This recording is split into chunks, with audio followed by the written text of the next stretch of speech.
Ryan Reynolds here from Mint Mobile with a message for everyone paying big wireless way too much. Please, for the love of everything good in this world, stop.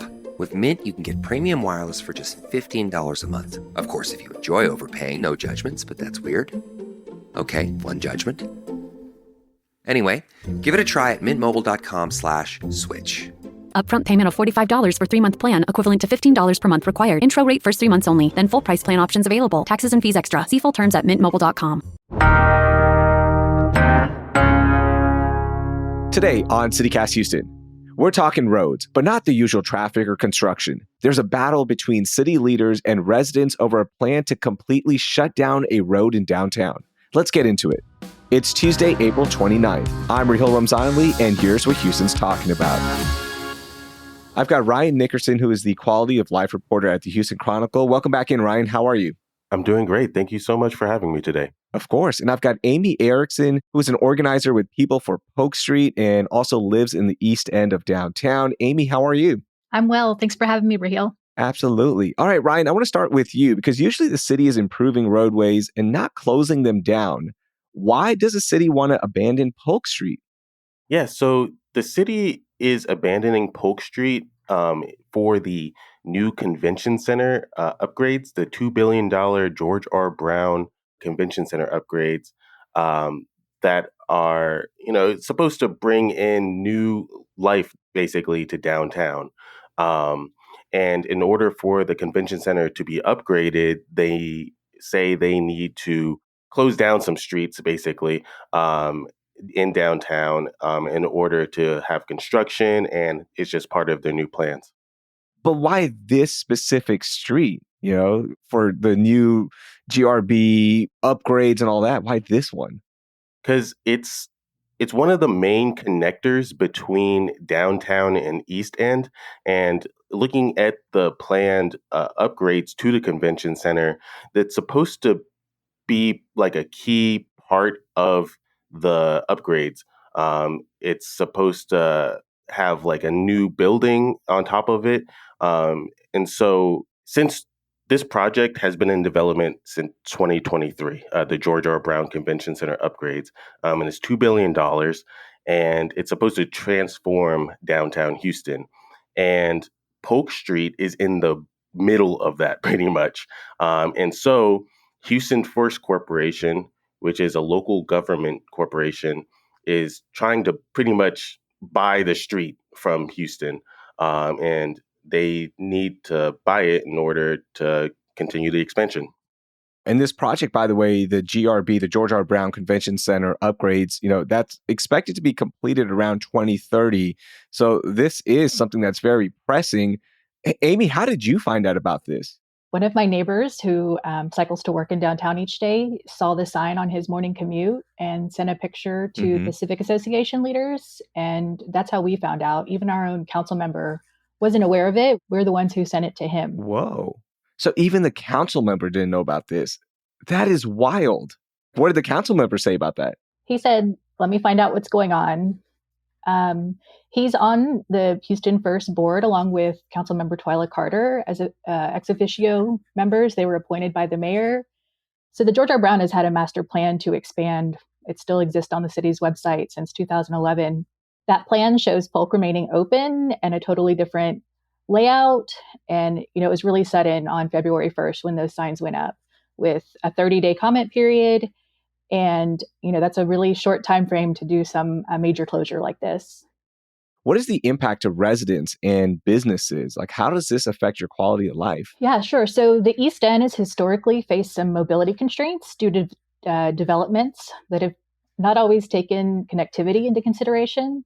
So throughout the years, projects like the George R. Brown, the current one, the Toyota Center, Astros and Dynamos stadiums, they've kind of slowly eroded our mobility, cutting off 11 of the 15 original east-west streets.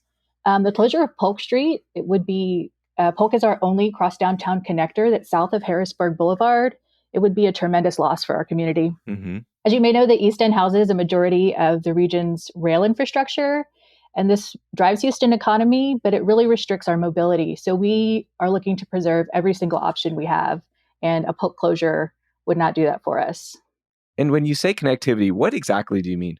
Yeah, so my home is a mile and a half from the edge of downtown, and many of my neighbors and myself, we work in downtown. We go there for pleasure. We go there for appointments.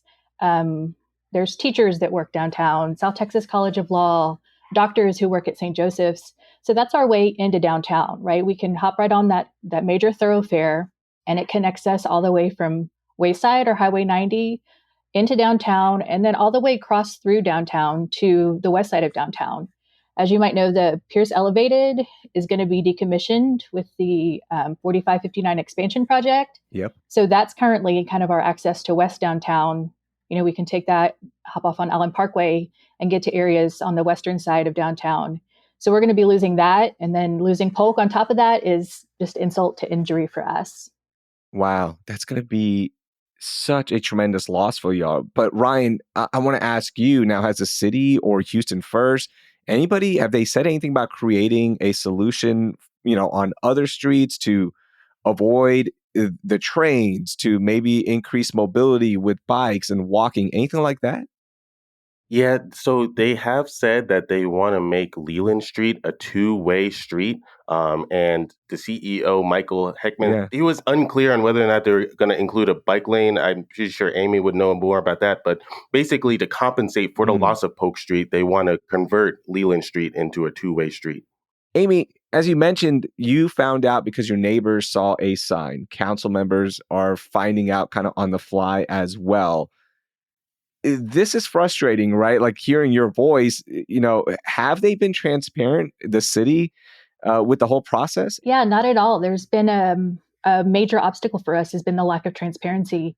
When we found out about this, we did a TPIA request for the completed application that Houston First submitted. And our request was referred to the Attorney General's office. They did not provide this public application. And that application, by the way, the TPIA, that's a request under the Texas Public Information Act. Yeah, so it took 45 days for that application to be released to us.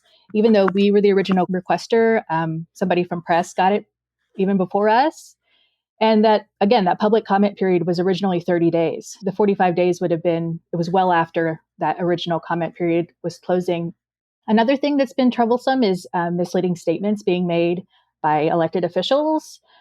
People like the mayor's blaming TxDOT that this was agreed to years ago. And again, we've requested that information from him. He even said this was agreed to 3 years ago and it's documented. When we requested that information, he's referred our request to the Attorney General's office. Oh, wow. So we're beginning to think either the information doesn't exist because of kind of the reactionary nature of all this, or maybe there's something that they're hiding and they don't want us to know. Ryan, what have you found in your research? Well, when writing these stories, I've had to contact Houston First and the city in order to get comment from it. But a lot of it has been under the wraps. Houston First CEO has said at a town hall and to me at the meeting that they're interested in, keeping the connectivity alive between the city and East End. But a lot of the stuff that Amy was talking about hasn't really necessarily been released to the media, and they're not really being really forthcoming about it. Amy, before we move forward, I want to go back real quickly. Sure. Ryan mentioned that, they're thinking about converting Leland Street into a two-way street. Do you think that's enough of a solution? We've been asking for years to keep this east-west connectivity, and we support Leland as a two-way in principle. However, it is not a substitute for Polk Street. To be done right, it would be a lot of work, including 2 railway grade separations. So Leland has 2 rail crossings that don't have grade separations. Polk currently has a grade separation. And another part to that is Leland has its own traffic already. So we're trying to take the traffic from Polk and move it onto Leland with Leland's existing traffic. And there's been no studies. There's been none of this release that shows that this is a viable plan. There is a traffic study currently underway by Houston First. However, those results won't be released until late May, which is 3 weeks after the public comment period closes. So instead of waiting for Houston First's results, we People for Polk went out and performed our own traffic counts on Polk, and we found some pretty big numbers. So over 1,000 people used Polk in a peak morning hour.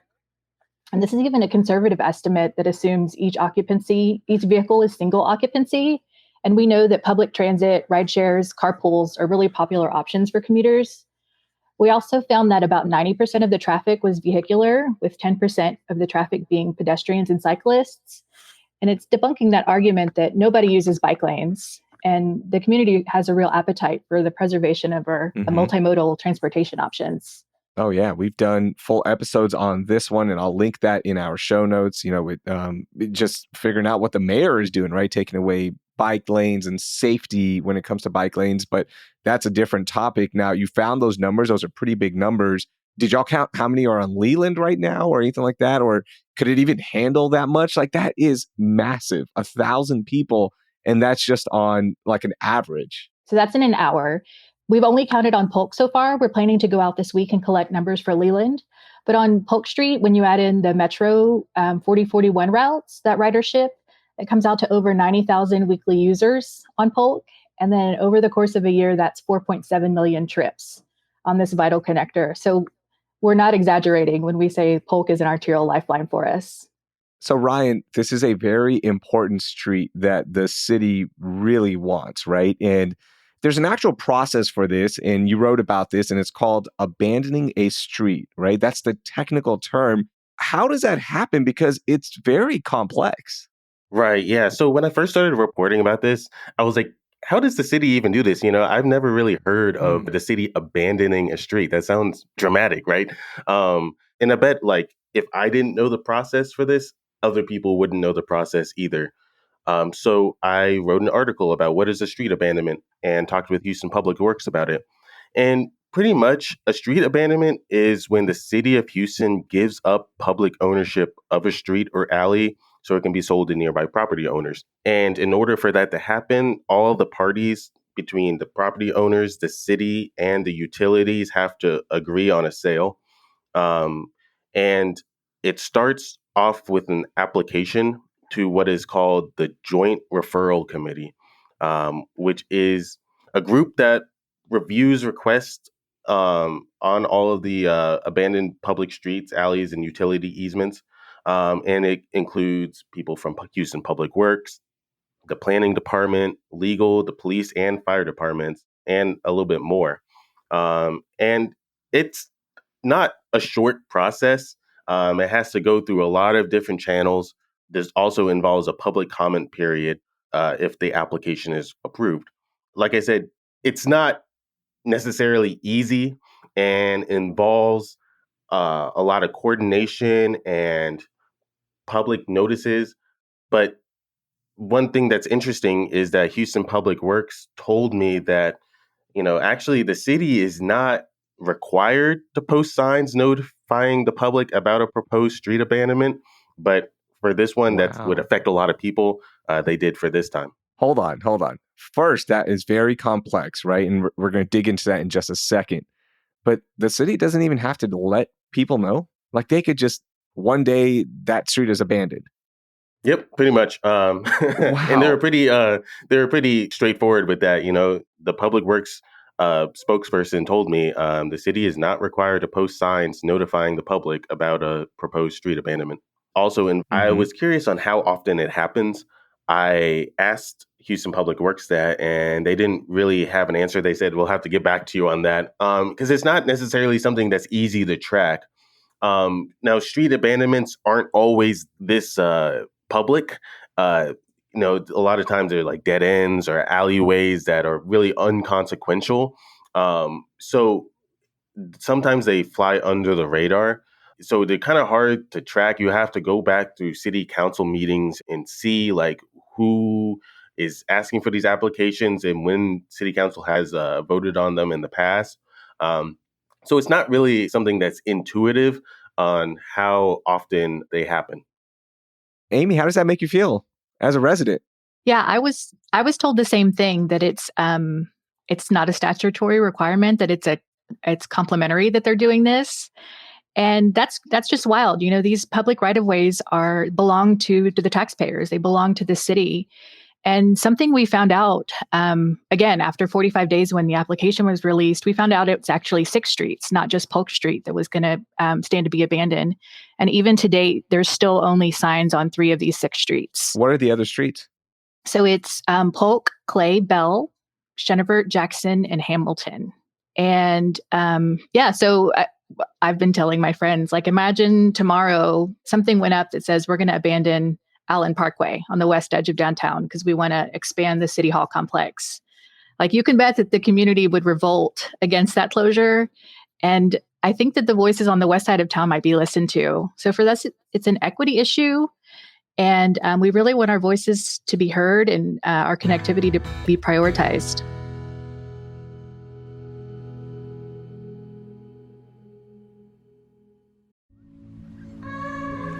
The Texas coast is special to me, and it's always calling me. My family has made countless memories there, and just off the Texas coast sits a unique beach town marked with salty vibes and sun-soaked memories, Port Aransas. It's a place where family traditions naturally unfold, and you'll find beauty in the island views while taking time to relax between adventures. And with 18 miles of shoreline, there are plenty of adventures, from kayaking with the kids to fishing off the coast or simply cruising down the beach in a golf cart, soaking in the sounds of the Texas coast. That sounds wonderful. Start planning your getaway now with your friends and family, because there's nothing like having multiple generations under one roof so everyone can enjoy those perfect beachfront mornings and that cool Gulf breeze in the evening. So many Texans have anchored their traditions to the island life in Port Aransas, and with one visit, you'll see why. Start your new favorite family tradition in Port Aransas, Texas. Plan your visit to Houston's beach at visitportaransas.com. I can feel it. Mother's Day's around the corner and you're scrambling to find that perfect gift. Well, stop panicking and head to auraframes.com, because the Aura digital frame is an awesome present that mom will love, and it's so easy to set up. Seriously, my mom had it set up in 3 easy steps. I love the Aura frame because my siblings and I can add pictures from wherever we are directly to our mom's Aura frame. Like those priceless photos from our childhood to those embarrassing moments that we don't want to post on social media, but want to give mom a good laugh. And Aura has a great deal for Mother's Day. For a limited time, listeners can save on the perfect gift by visiting auraframes.com to get $35 off plus free shipping on their best-selling Carver matte frame. That's auraframes.com, promo code CityCast. Support the show by mentioning us at checkout. Terms and conditions apply.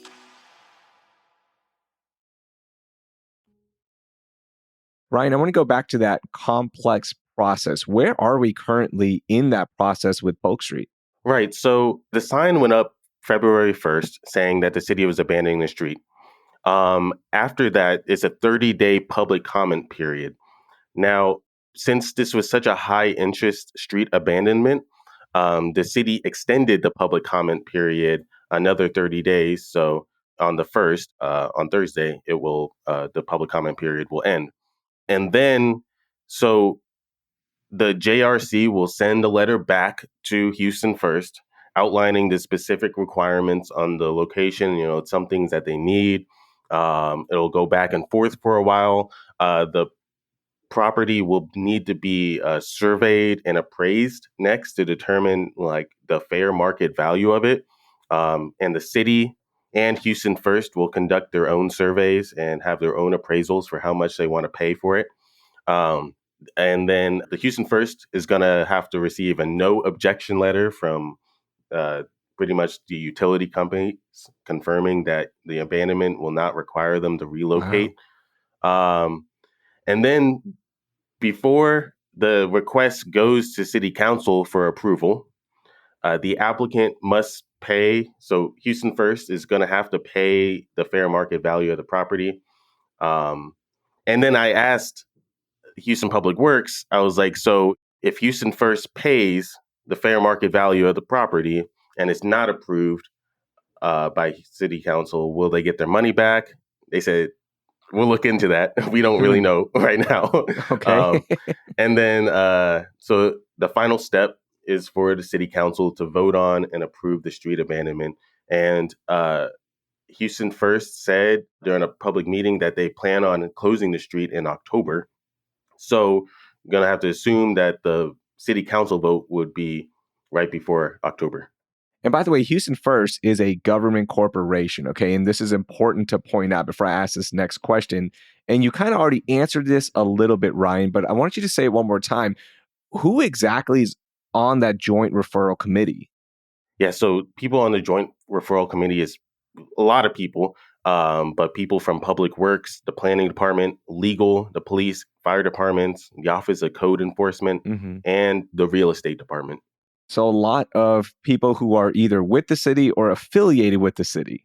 Correct. Amy, how does that make you feel? Like, that doesn't seem like an unbiased group. Right. So we're really feeling that deals were made in smoke-filled rooms and all roads lead to the mayor, right? The mayor appoints all these people and everyone answers to him.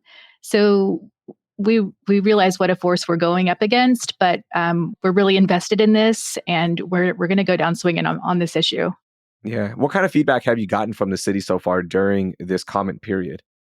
Well, not a lot. So we've showed up to public session to give comments. We've had a few council members kind of, ask questions or give commentary about what's going on and how the process has been. I've talked a lot with the JRC chair, and the group really just feels like the JRC process is an adequate venue for this decision. It's typically used for dead ends and alleyways, right? Which they get maybe 1 or 2 calls on. And to date, we know that there's been over 200 comments registered and 100% are in opposition.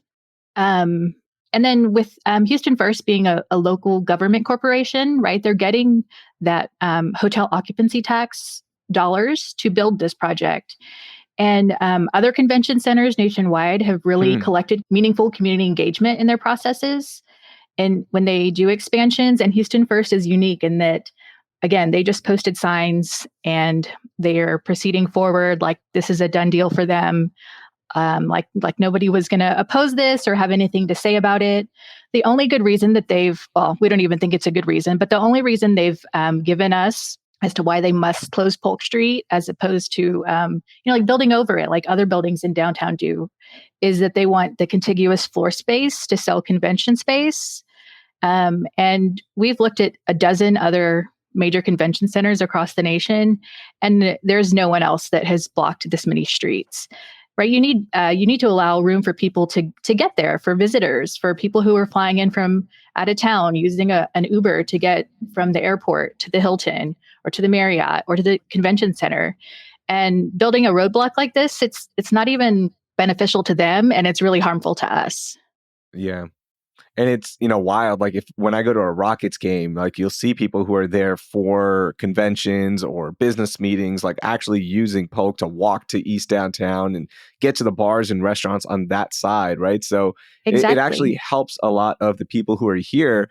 And Ryan, this is my next question. This is what I'm struggling with, right? Why do we need an expansion of the George R. Brown Convention Center? Why? Well, that is a great question. So there's a lot of different, theories about it. But if you ask the city, they're going to say this was in the works for a long time. They're going to say that the city needs to revitalize its downtown. It needs to attract business to downtown. It needs to attract conventions to downtown. But of course, we do have the upcoming Soccer World Cup coming to Houston. And we also have even sooner the Republican National Convention coming to Houston. And so some people have linked the expansion to those 2 major events coming to Houston.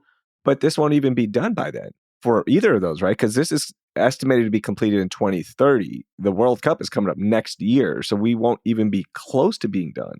Yeah, you're right, Raheel. The construction will still all be ongoing during World Cup.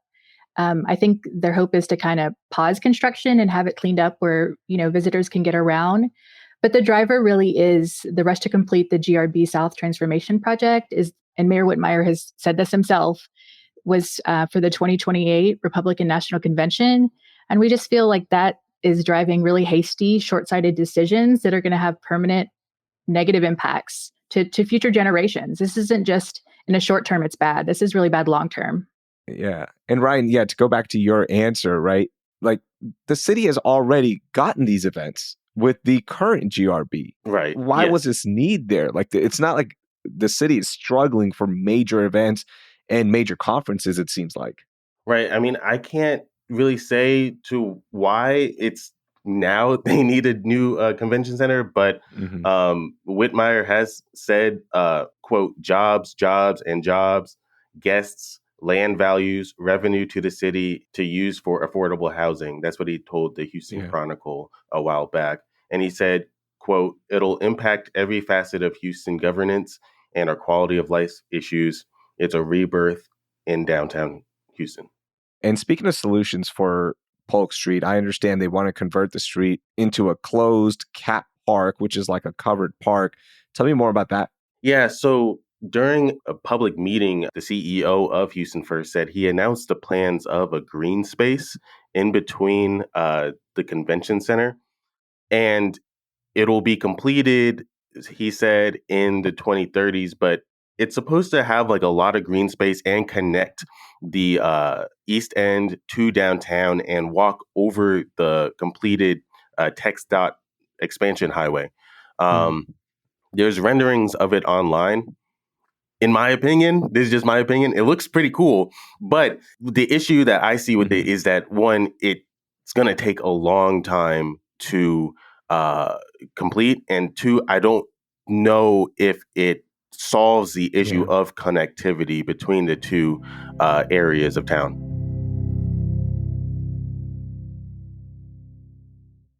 My cat Freddie loves to be brushed and cuddled. But stirring up his cat allergens meant sneezing and itchy eyes. Then I found Purina One Live Clear. It's cat food that reduced the major allergen and my suffering in as little as 21 days. Now, we feel closer than ever. If you have issues with cat allergens, you really need to try Purina One Live Clear. Try new Purina One Live Clear today. Purina One, a difference from day one. This episode is brought to you by Loom by Atlassian. Are you feeling stuck at work? Get your team unstuck with Loom video messaging and move work forward. Use Loom to simultaneously record both your screen and yourself to share a quick update, provide feedback, train a colleague, and everything in between. Plus, add Loom AI to your meetings for instant written notes and recordings. Try Loom today at Loom.com. That's LOOM.com. Amy, is there any benefit that you see having that park in, about 5 years, maybe more, like make up for that street closure? No. The cat park is going to be done. It'll be done after the completion of the highway project, which the current projection for that project is 2038. There's currently no funding for that cat park. It's a dream. Like Ryan said, the renderings are impressive and it's pretty, but it's 15 years away at best. And we want responsible progress that gives us connectivity now, not 15 years in the future. The businesses in Edo and the East End can't wait that long. Their doors will shutter well before 15 years comes around for them to see that. Ryan, is there any chance or any signs that you're seeing that maybe the city could change its mind and keep Polk Street open? Right? When you see the money that's, at stake here, you've got the $2 billion convention center rebuild. Hard to see they'll do that, but like any hope, or is this pretty much a done deal? I can't speculate on what might happen, but all I can say is community advocates like Amy are hoping that the city or Houston First at least will hold off on its application or pull back on it and, potentially split the application into two different versions. Amy could talk more about that. But in terms of any announcements from Houston First or the city, there has been nothing to indicate that this process is anything but done. And Amy, for you and your neighbors and obviously the group that y'all have put together, People for Polk Street, you're going up against Houston First, which I've mentioned. It's a government corporation that's focused on marketing Houston. They have all the resources, it seems like. How does that make you feel, and how are your neighbors feeling about this fight? Yeah, so the community, I want to reiterate, we are not anti-expansion. We want this $2 billion investment, right? Like a mile or so from our doorsteps. I welcome that investment. The current GRB it looks kind of dated, and I think it could use the investment. But we just want to see those $2 billion be spent in a way that doesn't cause forever harm to us. At the March 17th community meeting, Houston First officials promised follow-up answers as well as a follow-up meeting before the end of the comment period. And to date, we still don't have those answers presented, and the comment period's closing without that promised meeting. Our council member and Houston First, they repeatedly apologized that they were late to the game on letting the community know what was going on. But, here we are again, and it's just silence. And that speaks volumes to us. We know it's a force we're up against, but we're going to continue engaging our elected officials. So we're invested and we're not backing down. We really want City Council to know that we have one chance to get this right. And we hope to influence this transformation in a way that's going to make the leaders proud to put their name on this rather than it being a blunder. And we believe that downtown belongs to everyone, all Houstonians. Everyone can remember a time that they've gone downtown for a parade, for a Rockets game, for an Astros game, for entertainment. And many people go every day to work and earn their income. And we're encouraging council members to, instead of deferring to the council member whose district the street is in, that's what's typically done for the JRC process, we're encouraging them to approach it that Houston belongs to everyone, and this affects constituents in Houston far and wide. Amy, y'all put up a good fight, and you did everything. We fast forward and the transformation still happens and they close it. Do you lose trust in the government? Do you lose trust in the process as residents? Again, I don't think this is the appropriate process for it. I do lose trust in leaders. And like we mentioned earlier with the bike lanes and things being torn out, those things can maybe be remedied again in the future with different leadership and with some funding. But for this project, this is a forever decision, and we'll never get this street back. And that's why we really just want to slow this down and let's get it right. Ryan, anything else that I've forgotten to ask or anything to add here before we end it? Well, I think I would ask Amy, what are you hoping that Houston First does? Are you hoping that they withdraw the application or would submit a new application with different plans? What are you hoping that they do? Yeah, so we'd love to see a design alternative that allows Polk to remain open, build over the street, connect it underground with a tunnel. We think it could be a really cool feature. I know that they're hoping to design this like the largest ballroom in Texas. And I think it'd be a really cool feature for it to be on one of the upper levels with, 360 views of downtown across the East End, across all parts of town. Again, no one's being transparent. It feels like deals are being made in rooms where it's political influence instead of community needs that are driving this. And we hope that we can influence some change. Amy, Ryan, thank you so much for joining us. Thanks for having us, Raheel. Thank you so much. That was Ryan Nickerson, who covers quality of life issues at the Houston Chronicle, and Amy Erickson, who lives in Eastwood and is a community organizer with the group People for Polk. Want to learn more? I've linked Ryan's stories in our show notes. Our mission here at CityCast Houston is to help you feel more connected to our community. So let us know how we're doing. Drop us a rating and review wherever you listen. Hit that subscribe button if you haven't already, and you can spread the CityCast love by texting this episode right now to 3 of your friends who live or work in downtown. Want even more Houston news, food recs, events, and daily moments of joy? Then sign up for our daily newsletter, Hey Houston, at houston.citycast.fm. Thanks. That will do it for today. I'm Raheel Ramzanali. Thank you for listening, and I hope you learned something new.